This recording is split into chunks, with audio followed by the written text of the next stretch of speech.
Good morning, everyone, and welcome to the Wednesday, July 15th, 2020 school committee meeting. I'm going to call the meeting to order at 7:07, and I'm going to do a little roll call vote since there's only a few of us here, in case anybody's listening, of the school committee members. Becky Charniak, present. Kelly Grady, present. Lisa Brown, present. And we will skip the Pledge of Allegiance. We do not have a student representative.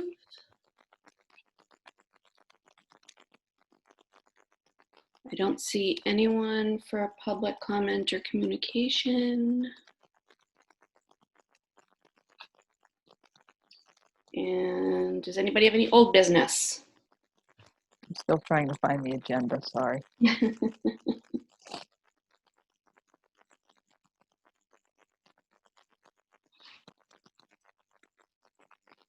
Moving on to new business.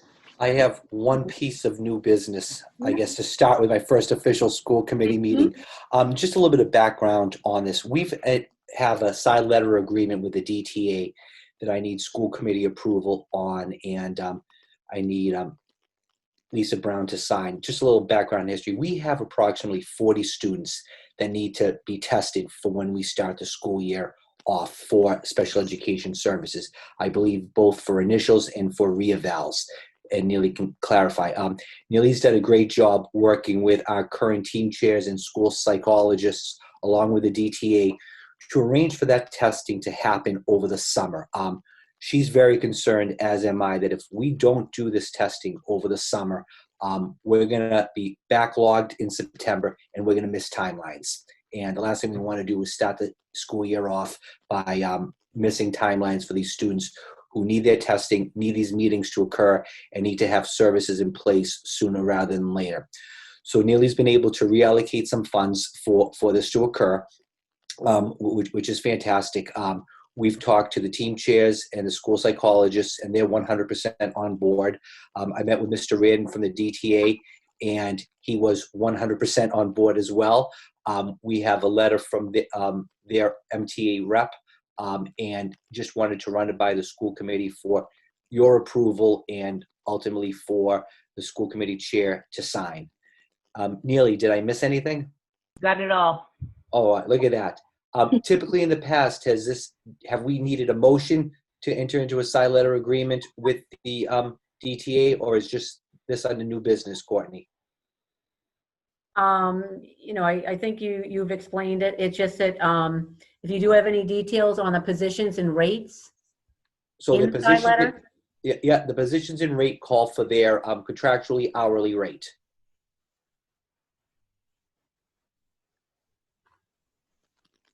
Which has been consistent with what we have done right nearly with summer school for ESY, correct? Yes, in the budget, yeah. Neely, can I ask you a quick question? Absolutely, what's up? Is there any challenge in terms of timeline with the testing? I mean, hopefully the state and guidelines have to be flexible by knowing, there's a lot of guidelines. When can you test? When can you place? When somebody can age out of early intervention? Or is everything okay with that or flexible enough with it? What's a little different actually is that the Department of Ed has been pretty flexible on most things. So, most of the things we were able to accomplish through the whole school closure. The one thing about evaluation is that whole concept in law is actually federal. And it was not changed, and there were no amendments made to it. So it put school districts in a position where we had to come to agreements with families, which I did. I reached out to all the families who had reevaluations or initials for their child, and they all agreed. They understood that doing virtual testing is in no way appropriate.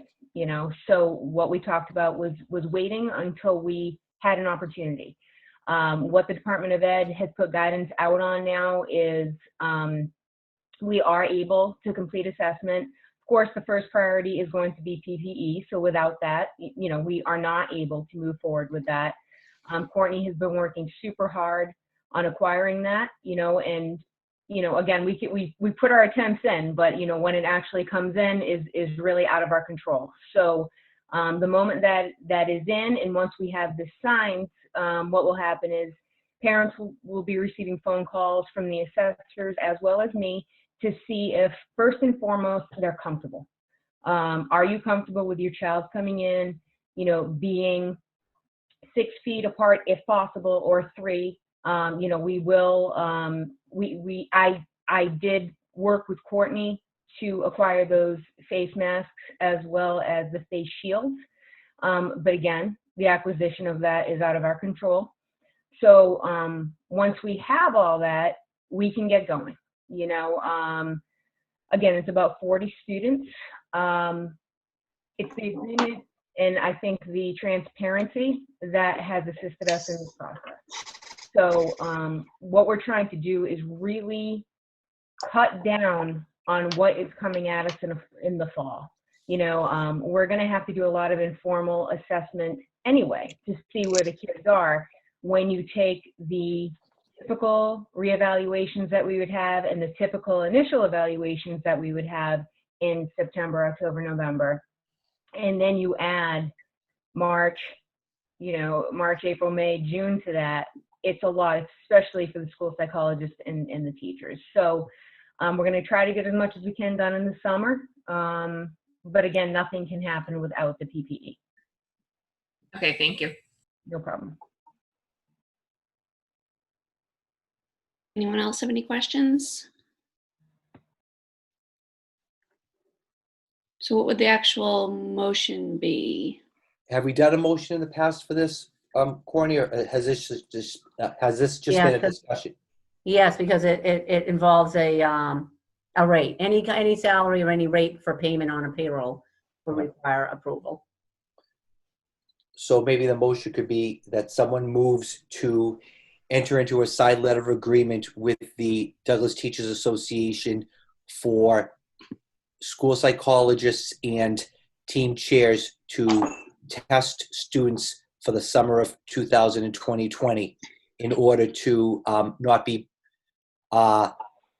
in order not to miss timelines and deadlines come the fall of the school year. Paul, I don't want to interject, but I don't want to leave anything out. Is it, what else? Can we have one thing to that? Sure. So it's Sky Bamba as our team chair as well as one teacher. Go. No. What's up? Oh, that's Julie. Oh, sorry. So, you're good. Say the necessary staff members? Is that Say too it one more time. broad? Can we just say the necessary staff members? That's easier. Sure. I move to sign a letter in agreement with the DTA to allow the necessary staff members to conduct testing evaluations over the summer of 2020. Perfect. Motion made by Becky, Second. second by Kelly. Roll call vote. Oh, any discussion? Seeing none, roll call vote. Becky Charniak, aye. Kelly Grady, aye. Julie Mulder, aye. Lisa Brown, aye. Thank you. And before we go on to the superintendent's report, I would like to thank the superintendent for not running right out of town with all this stuff that's been going on. And thank you to all the staff for all the work that everyone's been doing to try and get the kiddos back in school. I know nobody expected to be doing any of this, and it's much appreciated by not only the school committee, but by the town in general. And with that, we will move on to the superintendent's report. Awesome. Well, first off, I'd like to thank the school committee for all your support the past 3 weeks. You've been wonderful in reaching out to me, offering me help and guidance in answering questions.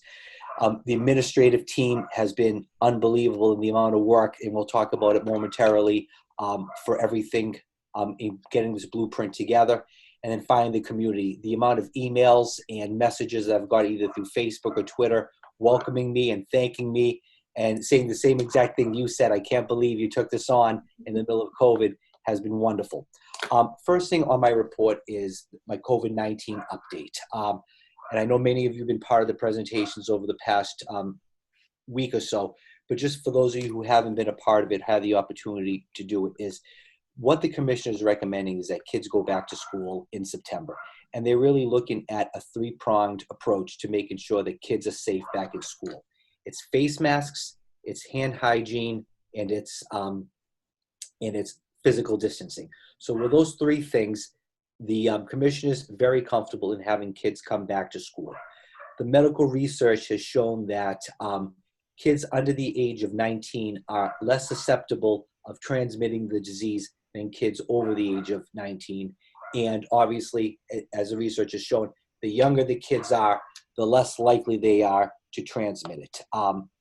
What the big call is for masks. So in pre-K, K, and 1, it is strongly encouraged that kids wear masks. And from grades 2 through 12, it is required that teachers wear masks and for staff to wear masks as well. They're looking at mask breaks and making that part of the regular school day. We all know that once you put those masks on, after 45 minutes to an hour, you need that break. So what they really want to see happen is built into the school day mask breaks, where kids and teachers can take that mask off and be 6 feet apart in a ventilated space. The whole part with contact tracing, they want us to create cohorts to minimize the movement in the hallways and in the school over the course of the day. If we can keep clusters of kids together, and relatively simple to do in pre-K through 8, little trickier in the high school, but we want to keep kids together so that if someone is sick, you can easily determine who they've been in contact with over the course of a school day. We're looking at presenting 3 plans to the department. First plan is an in-person plan with every kid coming back to school. The second plan is a hybrid plan with kids coming week on and week off. And the third plan is a full remote if for whatever reason we need to go out and not be back in school. We need a remote plan. So those plans will be presented to the Department of Education the end of July, beginning of August. We had our first task force meeting last week, and we got 15 teachers and 6 community members to be a part of it. They offered us some fantastic feedback, and we've incorporated a lot of it into the blueprint. I presented this week on Monday to 120 teachers, and on Tuesday I presented to community members, had over 65 community members part of the presentation. The last thing I did, and I just did it maybe about half hour ago, is I sent a survey out to the community. I already have about 150 responses, and in 15, 20 minutes, covered really 4 areas. Are you comfortable sending your kid back to school fully remote? Are you comfortable sending your child back to school in a hybrid model? If you're not sending your child back to school, will you homeschool or allow the school to do a remote plan for you as 2 different options? The 4th thing was around transportation. Are you sending your child to school on a bus? Bus transportation and bus data right now is coming back at 1 child per seat. Right now it's every other seat, but it could go to 1 child per seat. So want to get a handle of how many kids are taking the bus. And the last part of the survey was for preschool students, and thank you to Courtney and Cindy for reminding me to put this on it, was if we go remote, and I know this came up last year, if we go remote, are you willing as a family to pay tuition to have access to remote learning options from teachers? So that survey went out. Once we hit that 1,500 person mark, because I'm asking for 1 per student, we'll close the survey and tabulate the data. Any questions on my COVID plan? I know many of you were on those meetings this week, so more than happy to entertain any questions if people have them before we move on. I have a few. Did you, Go ahead, Julie. go ahead. Oh, I was just gonna ask, did you fix that flaw that was, it's probably too late now, but On did the you survey? see that note I sent you? Yeah, I had about 4 or 5 Yeah. people send it. So I did make that not mandatory and not a required field. So it should have updated. Okay, okay. You, Becky. I have a few probably unhelpful questions, but I'm just going to put them out there because Sure. I'm hearing it in the dialogue. But first, before I get to the unhelpful ones, could you talk a little bit about people choosing homeschool versus remote learning as it affects the school's budget? Okay, sure. If parents, we know there's going to be a population of parents who are not comfortable sending their children back to school. We fully understand that, and we want to make sure we educate them. Parents have two options at that point if they decide not to send their children back to school. Option one is to allow the school to provide a fully remote experience for kids. We're in the process of looking at some software where we as a school would provide a remote learning option for kids. It would be fully online. The school would monitor it. The school would check in on you. It would be free of charge to parents, but they could go choose that remote option and have kids get started with it in September. If at any point during the remote option, you decide as a family that it's not for you and you want to come back to school full-time, absolutely come on back. The other option is to homeschool your children. And at that point, what you would do is you would unenroll your child and you would submit to me a homeschool application. You would be 100% responsible for the education of your children, creating the curriculum, finding the curriculum, and implementing the curriculum.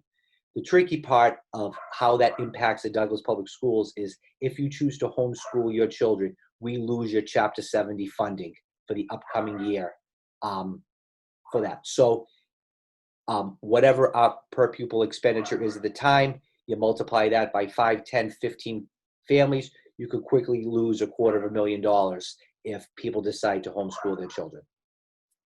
So that's the difference between the two models and the impact of homeschooling versus remote learning. Okay, thank you. You're I welcome. think it's helpful for families to know that. That's not something that I sort of had at the top of my head. I had just assumed that people would perhaps not have the interest in spending the time or money on homeschooling if they weren't already invested in homeschooling, but I think it's good to know that piece of it as well. So a few people since your presentation, which thank you for putting that together, is really helpful, have asked me, like in regards to, let's say, specials teachers or in those models where it needs to be a rotating teacher. And this is the question that there's no good answer to. So what happens if the specials teacher goes from classroom to classroom and this turns out that the specials teacher has COVID, has the Department of Education said in that chance? I think what I'm trying to express, which is a lot of people's concern, is that I think you guys are doing an amazing job trying to jump through impossible hoops. And then it's hard because at the end of the day, if you're putting all this effort in, but then there's the one teacher who sees 15 classes and they have COVID, what do we do? And has the state given you any guidance with that? They have not given us any guidance. And we've had that discussion in some of my groups around, bus drivers who come in contact with 50, 60, 70 kids a day, cafeteria workers who might come in contact with 125 to 150 kids a day. You have your custodial staff who might bump into people over the course of the day, but there hasn't been any guidance as to what's going to happen if that special area teacher who rotates and comes in contact with 125 kids actually gets it, what we do. A couple of the big questions, transportation being one, but the other one was we have limited guidance on what happens if someone comes into school and gets it. What's the protocol for inside a classroom and for teachers and for students if someone gets it or comes in contact with someone who has it? Still waiting on guidance for that. Okay, thank you. There isn't a good answer yet. There's not a lot of good answers, but I appreciate you trying. Yep. And then the last question I had was, I appreciate the option to, if parents decide to have their children home and teach remotely, but then want their kids to go to school. But I have been hearing families since your presentation say, you know what, I just like the hybrid model. So even if we weren't in the hybrid period and school is in session, maybe I want to choose like a week at home and then a week at school and then a week at home and then a week at school, even if teachers are ready to be in the classroom every day and school is open. Is that something that the school is going to be open to, or are we going to have to and you don't have to answer this now, but maybe this is something to think about with the task force. Mhm. Are you going to allow a degree of really families deciding their own schedule? Or are you going to try to encourage, make a choice? If you need to adapt it, we understand, but try to pick a lane. I think people need to pick a lane as of July 15th at 7:30. People need to pick a lane, and the reason for that is I understand that concept, but with the full day model, teachers, if you just think of, let's say, a chapter a day, teachers would be doing a chapter a day. If you go to the hybrid model, people would do a chapter a day, so 5 chapters one day, and then kids would go to school, and kids would be advancing somewhat the curriculum, but not doing a chapter a day. By doing the hybrid model the way you're proposing, or the way some people might want, the tricky part with that would be that teachers are now doing a double prep for everything they're doing. They're planning their work for their school day, and then also planning a fully complete remote experience for families at home. And that would be something that would have to be negotiated, but would also increase the workload for staff, which is something we would have to talk about. But let's wait and see what happens over the next few weeks. Thank you. That's all my questions. Good question. I'd be curious, this is Julie again, I'd be curious to see from the surveys what people say, because I have really yet to hear a lot of rumblings from, maybe it's the different ages of kids, but I feel like there's so many kids in high school, everybody knows they kind of all get together now, but to see how many people actually want to do the going back, what people's opinions are and going back to school and doing hybrid. So I feel like once you're in school, what's the difference at that point? But maybe it's like the younger kids versus the older kids. So I think that survey will be interesting to see. Well, there's a science behind the hybrid that if you contract it takes about 5, 6, 7 days for it to manifest. So if you're in school for a week and then you're gone away from school for a week, you should know by Wednesday, Thursday, Friday whether or not you have COVID or not. So it's a way, the hybrid model, to make sure that if a kid has it, they're away from school for a week, and then you can isolate the group. The other thing with doing the hybrid model is you split your population in half. So now, as far as transportation goes, you're not transporting, for instance, 350 kids to the high school on a daily basis. You're transporting now only 175 kids. So now it's easier to get those kids every seat on a bus. You can now go from 3 feet of desk space to 6 feet to desk space. It makes eating in the cafeteria a little bit easier, because instead of feeding 350 people, you're only feeding 175 people.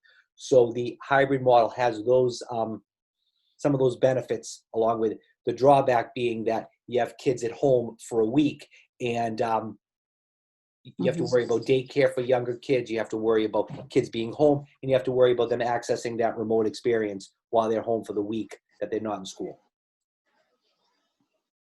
Yeah. And so to follow that up, the other thing that I was thinking of is, like, for the older kids, obviously transportation's not, in Douglas, it's kind of a unique situation because so many people drive their kids to school. And then when you're in high school, the majority of kids are driving anyway.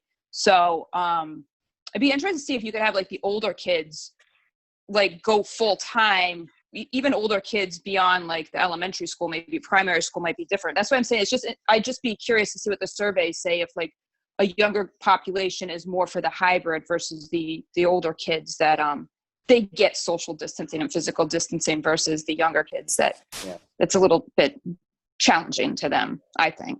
Yeah. So it'll be interesting to see what the cents. results say once they all come back. Yeah. Anything else on COVID? I submitted to you, and I believe to the community, my entry plan for the summer. And the reason I did a summer entry plan was I needed to get some information, some data, before I created a year-long plan. So the entry plan basically had 3 prongs. The first prong was to get out and meet people. And I've had the opportunity to meet many people in the community. I've met the town manager. I've met the head of the Board of Selectmen. I've had the opportunity to meet Representative McKenna. I'm in the process of getting ready to meet Representative Fatman. I had a meeting today with Patrice Rousseau. I reached out to the head of FinCom. I have met with the police chief. I've met with our school resource officer. So a bunch of key people in the town I've had the opportunity to meet. I'm still setting up those appointments. Building those relationships, getting to know people in town is, again, very, very important to the success of a superintendent and a school. I've had lots of teachers come in and reach out and say hello. Obviously, the administrative team, we've spent some time together. So that first part is just getting out and meeting people. The next piece is starting that communication and making sure that we're transparent and we're communicating to people on multiple levels. So we started the Twitter account. The Facebook account is hopping with followers and things. We have a newsletter that's going out. I've already met with the DTA on a couple of occasions. I've asked all the principals and a couple of the directors to create Twitter accounts. I've asked the principals to reach out to the building reps and set up a weekly meeting with their DTA building reps in order to increase that level of communication. We've done a couple of open forums. So I'm trying to communicate on a more regular basis and a more frequent basis with the community, and also have the buildings and the principals be able to do that, just to share the message with them. And the final part of the entry plan was preparing for the opening of school and everything around that. So we've covered that earlier. So that's my summer entry plan. I'll present sometime in the fall a year-long plan. Have a better idea once I'm able to accumulate that information from meeting people and from having dialogue, and also once we know what the beginning of the school year looks like. School improvement plans, I'm gonna ask if we can table that until August. I know you have a copy of those plans in front of you. What I want principals to be able to do is really know what our plan is for the start of the school year and be able to piggyback their school improvement plans off of their reentry plans together. So I'm hoping to do that in August. And the final thing is I'm starting a safety committee, and I'm looking for, hopefully, if possible, a representative of the school committee to join us. We have our first meeting scheduled for Thursday the 23rd at 10 a.m. via Zoom. And I'll tell you who's on the task force. It's all of us on the administration team. We have the fire chief joining us. We have the police chief joining us. And we have a school resource officer joining us. And finally, we have Mr. Furno joining us as part of that safety committee. We'll love a representative of the school committee on it. One of the first things we need to talk about is our reentry back into school. If principals are setting up one-way hallways, if they're setting up traffic flow inside the schools, we need our public safety officials in our buildings to make sure that what the plans we have in place or the plans that we're proposing meet fire code, meet muster, and make sure kids are safe. So that's one of the first things the safety committee is going to do. The next thing on it in the planning is, if you look at transportation, if we have kids coming off the buses now at 3 feet apart and staggering them, what used to take us maybe a minute to unload a bus is now going to take us 2 or 3 minutes to unload a bus, because kids need that physical distancing as they get off the bus. That means the buses are going to be there longer. That means the traffic on the campus is going to be there longer. That means it's going to back up into town, into Route 16. We need a plan for that. We need to discuss that. And then we're going to build off of that and talk a little bit about technology, talk a little bit about our technology infrastructure. There are a lot of dead zones in the school with Wi-Fi. I don't know if there's anything that we can do about it, but we need to start having that discussion with safety. And then finally, we're going to enter into executive session to look at our crisis management plan. That's been an ongoing project. It needs to get updated. It needs to be relooked at. And then the other thing we need to do with our crisis management plan is we need to start looking at a mobile platform to put it all in. Right now, it's in a binder. And if anything happens, you have to remember to grab your binder. If it's on your mobile phone, doesn't matter where you are, everyone always has their phone with them. So just to have that access to that crisis plan, regardless if you're a teacher, a paraprofessional, an administrator, anyone, you have that crisis plan. So in our executive session, we will go into a little bit of preliminary discussions as to how we plan on attacking that. So I don't know if people want to think about it and get back to me, but I'd love to have a representative of the school committee on there just to kind of hear a little bit about what we're doing and offer your input and insight into the safety plan that we're creating. Anyone want to jump on that? I know it sounds riveting. Can I add one thing also to that idea of the safety plan? I love it. I don't know that we're going to have this issue in the town of Douglas, but that surprises me. But maybe add something to that.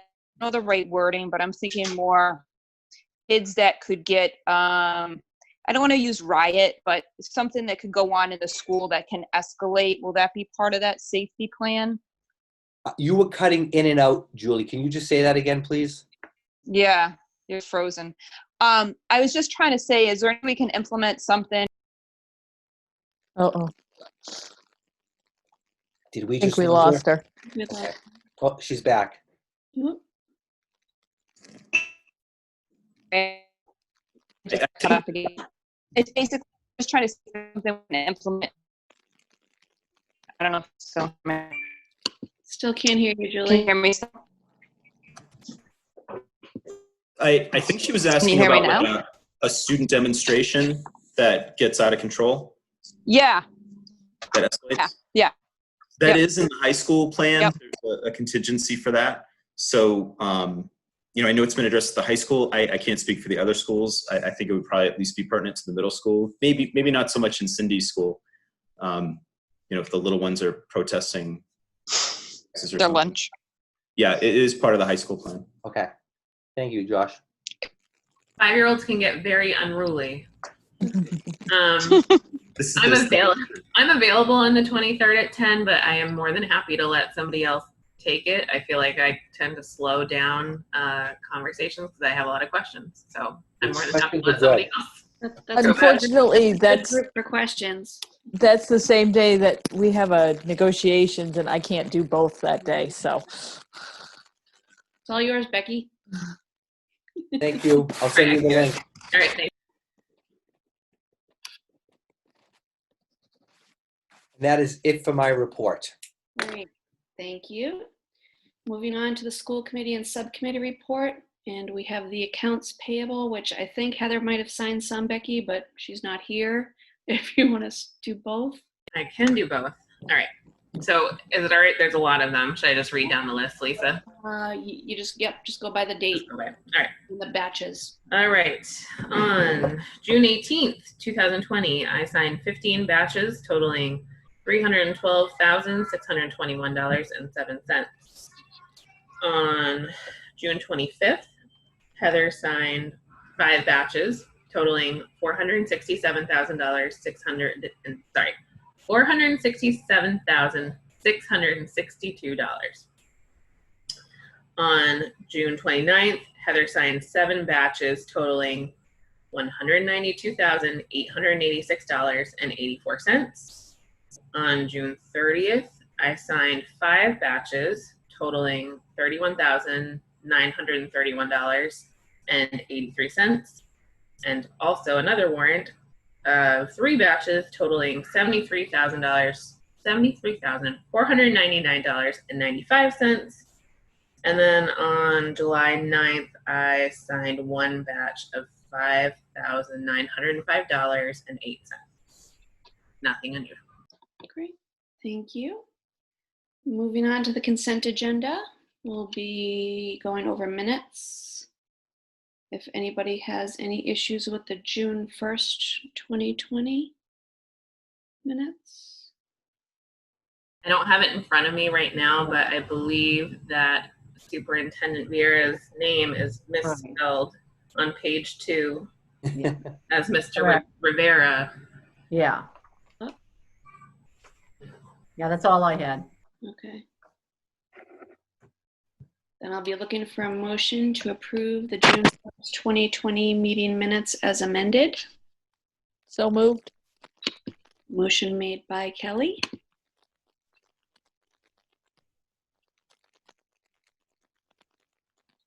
Second. Second. Any discussion? Roll call vote. Becky Charniak, aye. Kelly Grady, aye. Julie Julie Mulder, aye. Lisa Brown, aye. Thank you. Moving on to the June 10th, 2020 meeting minutes. Any issues? Seeing none, I'll be looking for a motion to approve the June 10th, 2020 meeting minutes. So moved. Motion made by Kelly, Second. second by Becky.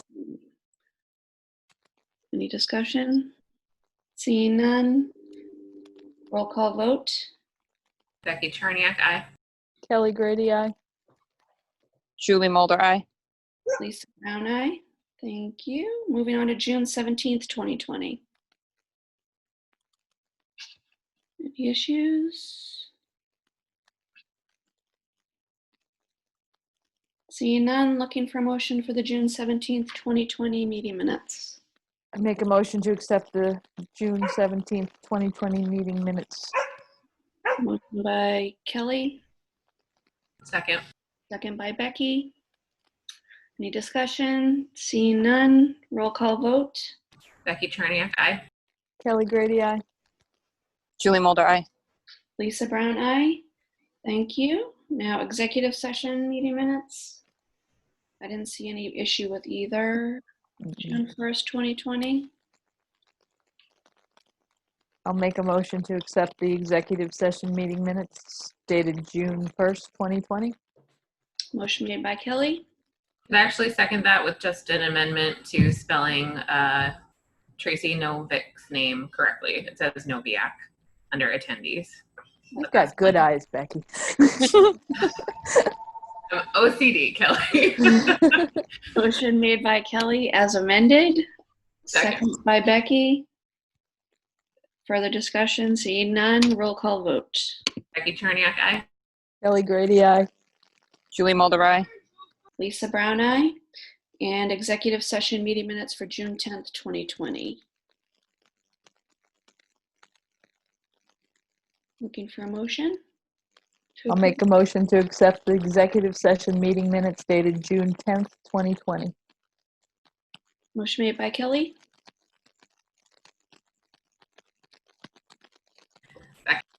Second by Becky.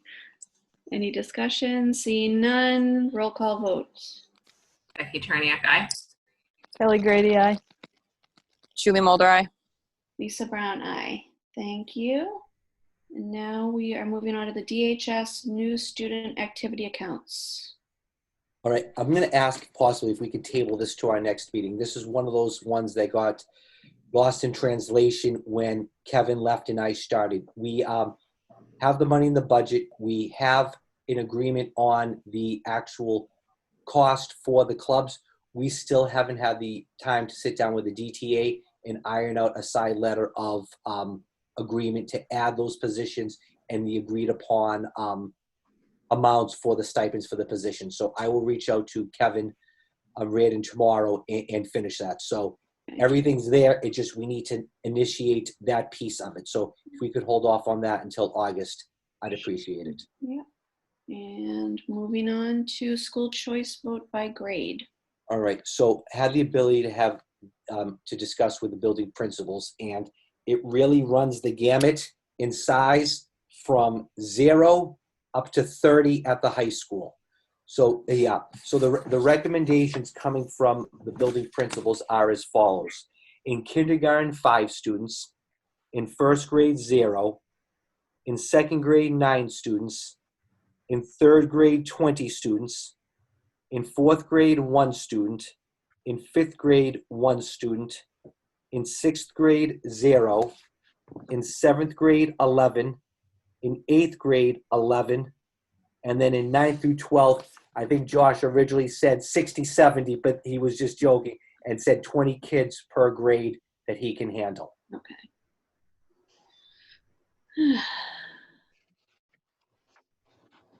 Questions, anyone? It was 6th grade that was 1? Sixth grade was 0. 0? So it was kindergarten, 5, first grade, 0, second grade, 9, third grade, 20, fourth grade, 1, fifth grade, 1, 6th grade 0, 7th grade 11, 8th grade 11 students, and then 9 through 12, 30 students each. Can I ask why the discrepancy in terms of totals? Like, I guess I'm thinking like depending on how many teachers there are per grade for the younger grades. I'm a little confused why we are okay with like 98 in one and only 95 in another. I believe it had to. Let me see if I can pull that up. We were trying to stay around 100 students, and I know the building principals went. They looked at class sizes. They looked at, for instance, going into COVID, keeping those desks 3 feet apart, and how many kids we can fit inside of classrooms. A lot of factors went into their decision why some grades you're at 98, where other grades you're at 94, and when everything from services to size of classrooms to a couple other different factors. But those were the recommendations that they gave. Josh was easy. He just went consistent 20 across the board. Mm-hmm. Doors are wide open. Plenty of room in that school to move kids around. I do, yeah. I don't want to put Matt on the spot if he can't answer it, but I know he's in both the elementary and in the middle school. Matt, do you know any other reason why we, other than class sizes, space, and things of that, why we jumped from like 9 to 20 to 1 to 0 to 11 across the board? Sorry, you guys broke up. Can you just repeat that question? Sorry, thank you. I'm sorry. I have terrible connection here. I'm sorry to put you on the spot. If you can't answer it, I fully understand. Question was, why such the huge discrepancy in numbers in some of the grade levels where, the high school is pretty consistent at 90, where at the elementary, we jump from 9 to 20 to 1 kid to 0 kids to 11 kids. I know some of it's based off of the physical space of classrooms and class sizes, but do you know why the fluctuation so great in numbers? Yeah, sorry. Yeah, sorry, Paul. I actually don't know the answer to that. Okay. I can ask John. I can text John quickly, but I apologize for that. Okay.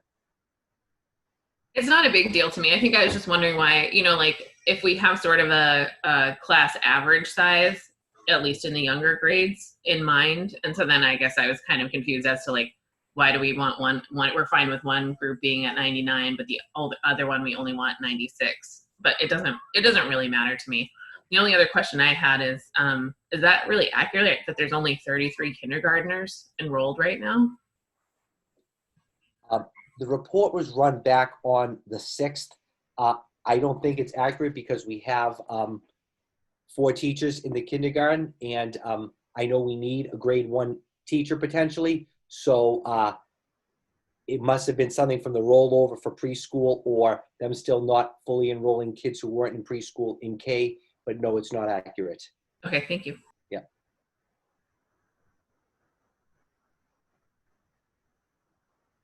So we need a motion to accept. Sorry. Yeah. We usually cap off grades, and this is difficult. How have you usually done it?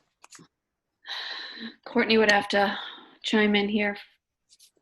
I pay attention, but I didn't pay attention this well. Well, actually, I didn't actually prepare those in the past. I mean, I know, what was your question again, Lisa, about the particulars? We usually cap off grades that are kind of full at this time, right? Right. Well, the whole idea, for most school districts when they do it is, and I think Paul did speak on this, is that the whole idea is not to require additional staff. Right. You're looking at class sizes, and you're also looking at your current staffing so that the numbers will not require hiring an additional teacher. So, and I think Paul did allude to that when he. So, Lisa, before we've always voted to close particular grades that were almost grades, and it sounds like right now maybe 6th grade is the only one that we're saying 0.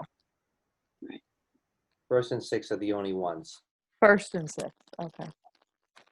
And if I remember correctly from watching some meetings, I think back in March or April, you made the decision to allow for school choice. And this meeting was to set the cap of how many kids we could accept for school choice per grade level. And then once we know what our enrollment is, we'll come back in September, October, and then we will close school choice at that point. Okay. Is that the accurate timeline?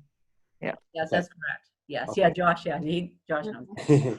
So this meeting is just to set the cap. So for Okay. instance, if all of a sudden, let's look at fifth grade, if we have 7 families that apply for fifth grade for school choice, we know we have one opening, we'll do a lottery and we'll pull one name from it. So we need to know how many students we have per grade level. So then we can sit down, and if we have to do a lottery, we do a lottery. If we don't need to do a lottery because, for instance, at the high school, we have 20 to 30 seats per grade level. If we only have 5 kids per grade level, there's no lottery there. Okay. And at some point in September, October, we would close school choice. And keep in mind as, let's just say the budget has evolved, things have changed. So not only budgetarily, well, before the coronavirus, let's just say, in a somewhat of a positive way, but also we've been losing some enrollment, so that allows a little bit more room to accommodate additional students as well. So we're doing this by grade?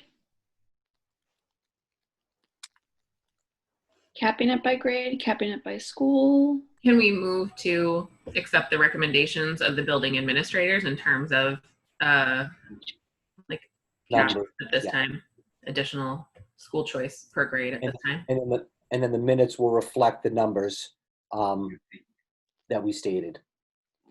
You want to take a stab at that, Becky, for a motion? I move that we accept the recommendations of the Douglas School District building administrators for each grade level's school choice cap at this time. Second. Made by Becky, second by Kelly. Any further discussion?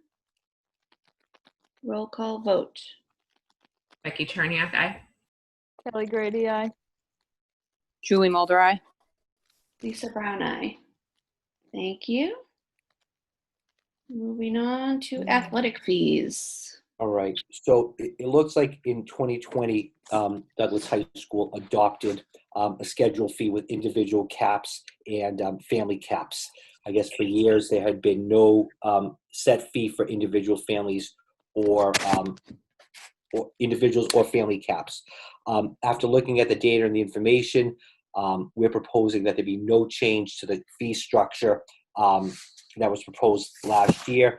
An individual cap, individual playing one sport would be $200 total. Individual athlete playing 2 seasons, $400. Individual playing 3 seasons would be $550. And then there's a family cap with 2 athletes, 3 athletes, and 4 athletes that you have in front of you. So the current recommendation from us is that we have no change in our fee structure for athletic fees for the FY21 school year. Just for some information about athletics and COVID, I had a great conversation today with the athletic director, got to meet her for the first time. It was awesome. I want to thank her and the boosters who gave me my first official Douglas swag. I got shirts and sweatshirts. I got a blanket. I got a seat back chair. So really excited about that. So thank you to them for reaching out to me and providing me with that. With that said, Mary's optimistic and hopeful that the season's going to that the season's going to start. But the more information that we're hearing and the more things that you're hearing out of the MIA, I don't know if we're actually going to have a fall season. I know I spoke today with a contact I had in the MIA who's a part of the MIA, and I was told that we should be getting some guidance in the beginning of August as regards to fall sports. We looked at what's happening in Texas. They've already shut down football. The Ivy Leagues and the NESDEC schools all eliminated fall sports. So I'm not optimistic of it starting. There was a conversation floating around that we would start sports in early September, which is a far difference than the end of August, but that would shorten the season. But we should know more at the beginning of August. But if I was a betting person, I wouldn't say we were going to have our full slate of fall sports starting the school year off, which is very sad and very concerning to our student athletes. I feel awful for those seniors, last year's juniors who missed out on this their spring season, and those kids who've worked hard for the fall season to potentially know that it's not going to happen is heartbreaking. Having a son who played 3 sports, I know how passionate kids are about it. I know how much sports play such a huge role in the life of kids and in high school and in the community. And to know the potential that may not happen is sad to me. So we'll get some more information. But the motion in front of you, I think, is to move to accept the proposed FY21 DHS athletic fee schedule. School committee meeting School committee meeting July 15th, 2020. Sorry. Thank you. Anybody have any questions? I have a question, but well, maybe it's a question. On the family with a cap, if we go to that page, if people can pull it up, Sure. have to. Yep. 3 lines down. Yep. 2 athletes playing 2 seasons each, and one of these athletes playing a 3rd season. It says $750. I think that as a point of housekeeping, it intends to say $950 because that's cheaper than the line above and doesn't follow the same formula of You're right. 2 seasons plus 1 child playing 1 more season. Josh, do you know if that was when you guys wrote it? Do you remember? It makes sense, and it falls in line with individual 3 and 4. It makes sense. I actually wasn't involved in making that, but it does make sense to me. So I would definitely say that was probably the intent. So which line? I had nothing to do with creating this either. Which line was this? If you go to family with cap. Yeah. Oh, family with cap. Okay. Yeah. 3 lines down. Okay. So it has it listed as $50 cheaper for an additional one child at an additional season. Thank you. Thank you, Becky. I think it intends to say $950. Yeah, that makes Yeah. sense. If you look at everywhere, there's a $150 increase from, if you look at 3 athletes and 4 athletes, that 3rd line is $150 more than the previous line and $150 less than the next line. So it would fall in pattern that it would be $950. So before you take a vote, if you could please just amend the motion to amend the schedule, we will certainly make that change and disseminate it accordingly. We're looking for a motion to move to approve the attached proposed FY 2021 DHS athletic fee schedule, school committee meeting July 15th, 2020, as amended. So moved. Motion made by Kelly, Second. second by Becky. Any further discussion? Seeing none, roll call vote. Becky Charniak, aye. Kelly Grady, aye. Julie Mulder, aye. Lisa Brown, aye. Thank you. Moving on to FY 2020 Special Education Transportation Agreement, March through June. I want to make sure I wrote my notes on this so we get that time. Okay, so these are the final 2.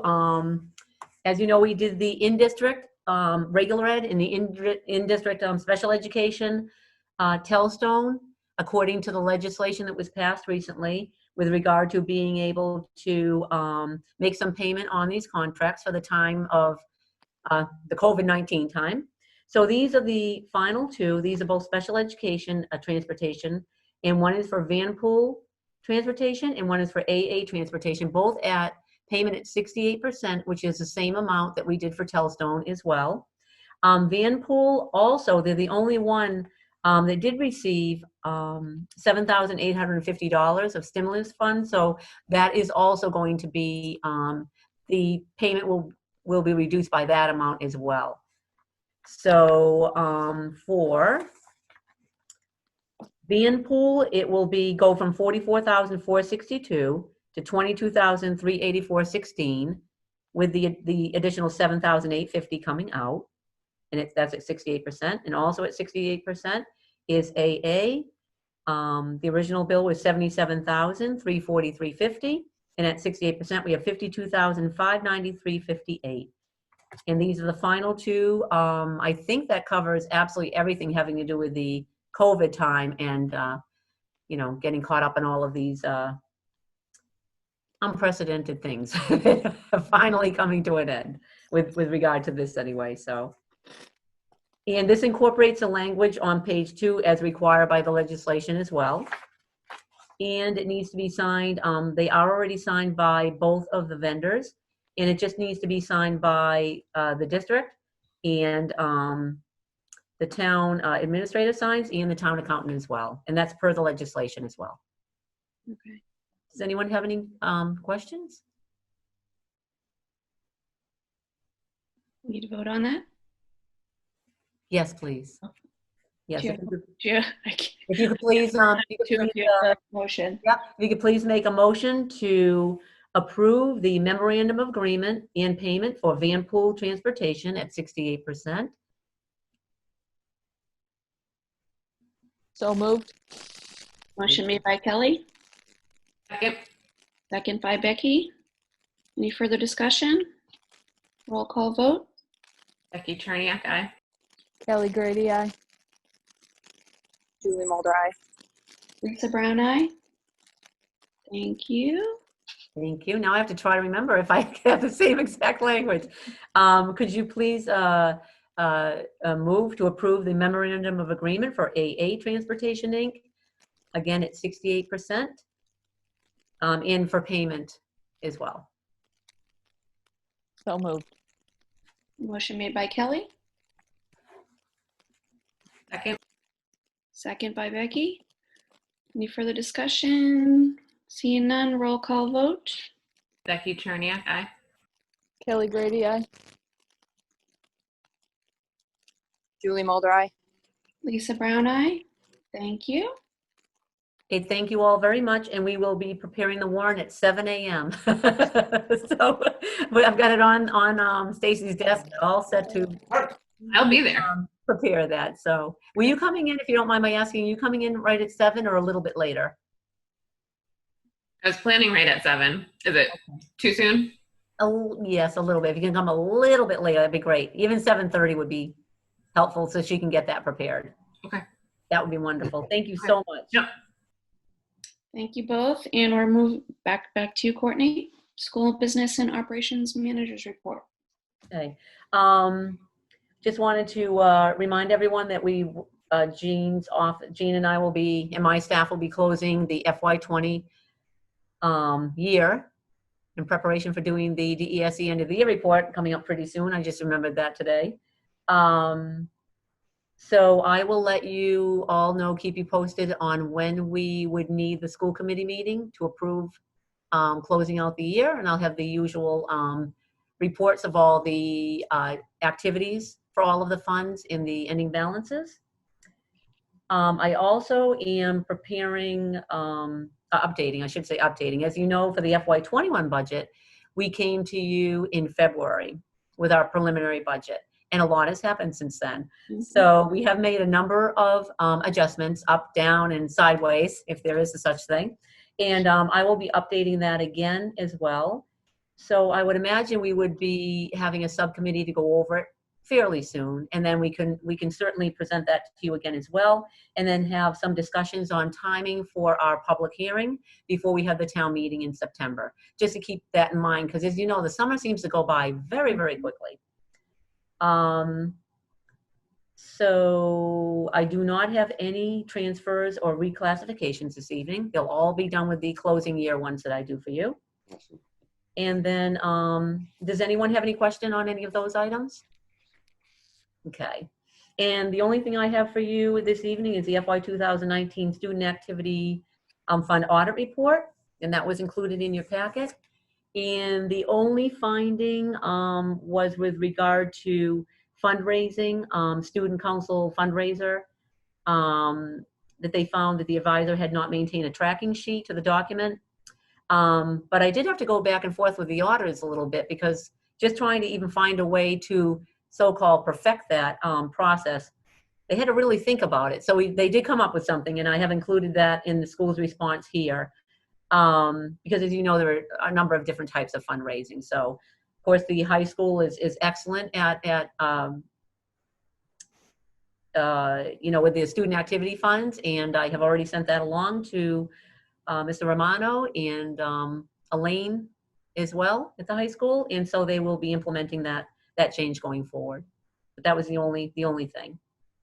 Does anyone have any questions? Mm, Okay, thank you so much. Thank you. You're welcome. Okay, moving on, topics not anticipated. Anyone? If seeing none, we do have an executive session for the superintendent and the committee. And I did email everyone a new Zoom if hopefully they got it. Julie, did you get it? Yes, I have that. Okay. Thank you. So we will be signing off, adjourning and not returning to public session. And we will be going into executive session to discuss the strategy with respect to collective bargaining or litigation. If an open meeting may have detrimental effect on the bargaining or litigation position of the governmental body, and to conduct collective bargaining. And the next meeting is August 12th, 2020, as of right now. And with that, I'll be looking for a roll call vote to adjourn at 8:08. I'll make a motion to adjourn at 8:08. Motion made by Kelly, Second. second by Becky. Roll call vote. Becky Cherniak, aye. Kelly Grady, aye. Julie Mulder, aye. Lisa Brown, aye. Thank you, everybody. Thank you. Thank See you, you. everyone. See you in a Night. few minutes. Bye-bye. Night, everybody.